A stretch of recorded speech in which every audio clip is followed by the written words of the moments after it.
देखो, अब हम बात करेंगे प्रकाश के परावर्तन की। ठीक है, तो देखो, सबसे पहले हम क्या करते हैं, प्रकाश का परावर्तन। अब ये क्या है, प्रकाश का परावर्तन, तो आप समझो रिफ्लेक्शन ऑफ लाइट। क्या मैं क्या कह रहा हूँ, reflection of light, reflection of light, आप समझ लेना। ठीक, अब ये है क्या, देखो कि जब प्रकाश किसी चिकने तल पर पड़ता है तो वापस उसी माध्यम में लौट जाता है, इसी को प्रकाश का परावर्तन कहते हैं। क्या कह रहा हूं मैं, जब प्रकाश किसी चिकने तल पर पड़ता है तो वापस उसी माध्यम में लौट जाता है, इसी को प्रकाश का परावर्तन कहते हैं। देखो आप ऐसे समझो कि देखो मैंने एक लिया ये चिकना तल, क्या लिया, चिकना तल, ठीक है, और इस पे क्या हुआ, ये देखो एक प्रकाश की किरण आई। ठीक है, जब चिकने तल पे एक हमने प्रकाश की किरण डाली और वापस वो उसी माध्यम में लौट गई, क्या, प्रकाश की किरण डाली और वापस वो उसी माध्यम में लौट गई, ये तुम्हारी जो किरण पड़ी ना, ये आने वाली किरण है, कौन सी, आने वाली। इसको हम कहते हैं आपतित किरण। क्या कहते हैं, यहाँ पे लिख देता हूँ, आपतित किरण। क्या लिखता हूँ, आपतित किरण कहते हैं इसको। आने वाली किरण को आपतित किरण और जाने वाली किरण को परावर्तित किरण। क्या मैं कह रहा हूँ, परावर्तित किरण। ठीक है, आने वाली को आपतित और जाने वाली को परावर्तित। ठीक है, और बीच में जो होता है, बीच में जो ये होता है अभिलंब। क्या होता है, अभिलंब। ठीक है, बीच वाला जो होता है ये होता है अभिलंब, अभिलंब, आप समझते रहना, इसको कहते हैं अभिलंब। और ये जो रेखा है, ये चिकना तल, इसको आप कहोगे आपतन बिंदु। क्या कहोगे, आपतन बिंदु, जिस पे रेखा पड़ती है, आपतन बिंदु। ठीक है, देखो ये आने वाली किरण आपतित किरण, ये जाने वाली किरण परावर्तित किरण, ये बीच में जो है अभिलंब। तो आप समझना, आप जब प्रकाश किसी चिकने तल पर पड़ता है, देखो ये सूर्य का प्रकाश है, यहाँ से आया होगा। ठीक है, जरूरी नहीं है सूर्य का हो, लाइट का भी प्रकाश हो सकता है, टॉर्च का भी हो सकता है। ठीक है, तो देखो ये आने वाली किरण, जब प्रकाश किसी चिकने तल पर पड़ता है, यहाँ पड़ा होगा यहाँ से, और वापस उसी माध्यम में लौट जाता है, तो इधर ऐसे लौट जाता है इधर। ठीक है, इसी को हम क्या कह देते हैं, प्रकाश का परावर्तन। ठीक है, यहाँ से आया और वापस उसी माध्यम में लौट गया। अब एक बात समझना आप, कि देखो ये जो कोण बना ना, ये वाला, ये आपतित किरण और अभिलंब के बीच में जो कोण बना, ये वाला, इसको कहते हैं आपतन कोण। क्या कहते हैं, आपतन कोण, इसको क्या कहते हैं, आपतन कोण। ठीक है, और अभिलंब, ये बीच वाली लाइन कौन सी है, अभिलंब, और ये वाली लाइन कौन सी है, परावर्तित किरण। परावर्तित किरण और अभिलंब के बीच में जो कोण बना है, ये वाला, इसको बोलते हैं परावर्तन कोण। कौन सा कहते हैं, परावर्तन कोण, इसको कहते हैं परावर्तन कोण।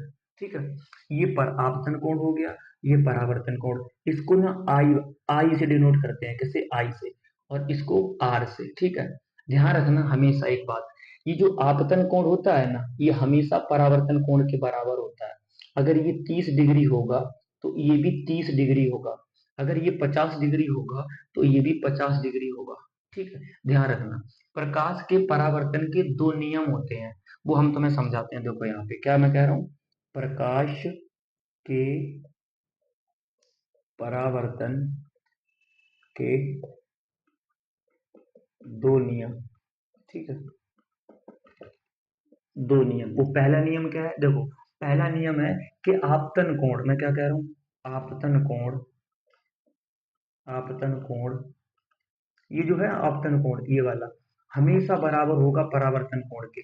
आपतन कोण हमेशा परावर्तन कोण के बराबर होता है, परावर्तन कोण के बराबर होता है। ठीक, आपतन कोण हमेशा परावर्तन के कोण के बराबर होता है, इसको लिखा जाता है आई बराबर आर। ठीक है, क्या लिखा जाता है, आई बराबर आर। ठीक, दूसरा इसका क्या है, देखो दूसरा नियम क्या है प्रकाश के परावर्तन का, ये पहला नियम था। प्रकाश के परावर्तन का दूसरा नियम है कि देखो आपतित किरण, परावर्तित किरण और बीच का अभिलंब, तीनों एक ही तल पे स्थित होते हैं, तीनों एक ही तल पे। देखो आपतित किरण भी देखो यहीं पे स्थित, परावर्तित विकिरण भी यहीं पे स्थित, और इसका नाम क्या, अभिलंब, वो भी यहीं पे। तो तीनों आपतित किरण, परावर्तित किरण और अभिलंब तीनों एक ही तल पे स्थित होते हैं। ठीक है, मैं क्या लिखता हूँ, देखो यहाँ पे प्रकाश के परावर्तन का दूसरा नियम है कि आपतित किरण, क्या मैं कह रहा हूँ, आपतित किरण, फिर मैं लिखता हूँ परावर्तित किरण, परावर्तित किरण तथा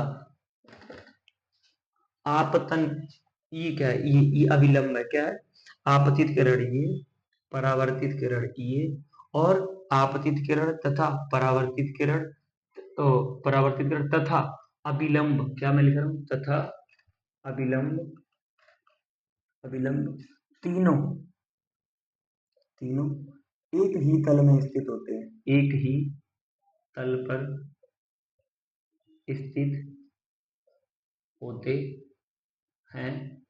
ठीक है, तीनों एक ही तल पे होते हैं, तो देखो ये एक हमारा तल है, यहाँ से ये, यहाँ से ये, ठीक है, तीनों यहाँ पे। तो ये तो हमारा क्या था, प्रकाश का परावर्तन क्या था, देखो मैंने तुम्हें बताया कि जब प्रकाश किसी चिकने तल पर पड़ता है वापस उसी माध्यम में लौट जाता है, उसको प्रकाश का परावर्तन कहते हैं। प्रकाश के परावर्तन, आपतन कोण हमेशा परावर्तन कोण के बराबर होता है, पहली बात। दूसरी बात क्या है, आपतित किरण, परावर्तित किरण और अभिलंब तीनों एक ही तल पे स्थित होते हैं। ठीक है, ये तो था प्रकाश का परावर्तन, रिफ्लेक्शन ऑफ लाइट। ठीक, इसके बाद हम बात करेंगे रिफ्लेक्शन, पहले इसको हटा दें।